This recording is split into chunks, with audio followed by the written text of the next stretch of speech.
my feet. Step in style. Walk in wellness.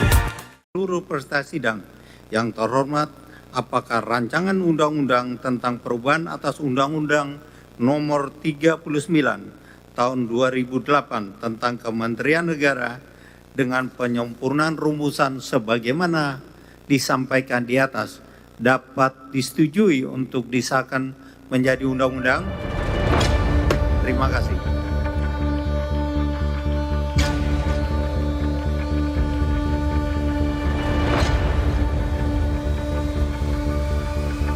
Rapat paripurna DPR mengesahkan revisi Undang-Undang Kementerian Negara menjadi undang-undang. Salah satu poin penting, kini Presiden punya kebebasan penuh menambah jumlah kementerian sesuai kebutuhan.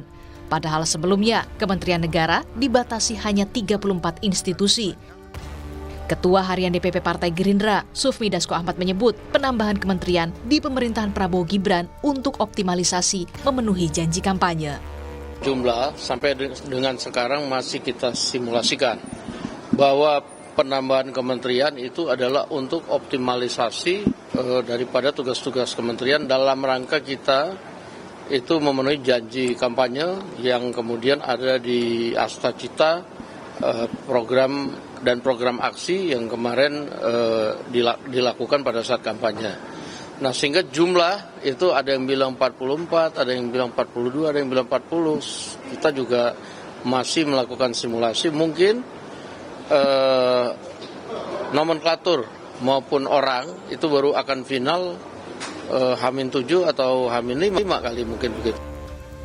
Sementara, analis politik Universitas Al-Azhar Ujang Komarudin berpandangan, kabinet gemuk pemerintahan Prabowo Gibran tentu tak lepas dari power sharing, mengakomodasi koalisi partai politik pendukung. Untuk efektivitasnya bisa dilihat di 100 hari pertama. Tadi koalisi yang gemuk, koalisi yang besar, ini berimpact kepada, kalau menurut saya ya tetap saja power sharing.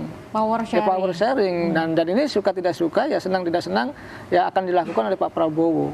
Dan dalam konteks politik itu sah saja dilakukan oleh pemerintahan yang baru. Oleh karena itu kita melihat dan menyaksikan ketika kabinetnya gemoy, gitu, gemuk, maka akan kita uji dalam konteks 100 hari nanti. Apakah memang betul-betul efektif atau tidak. Tetapi tadi langkah-langkah yang harus dilakukan adalah mengatur ritme kabinet agar betul-betul berjalan dengan sesuai ritmenya. Jika kita melihat jumlah komposisi menteri di kabinet setelah masa reformasi, pemerintahan Prabowo Gibran lah yang posturnya paling gemuk. Kabinet Presiden B.J. Habibie, 36 menteri. Kabinet Presiden Abdurrahman Wahid alias Gus Dur, 34 menteri.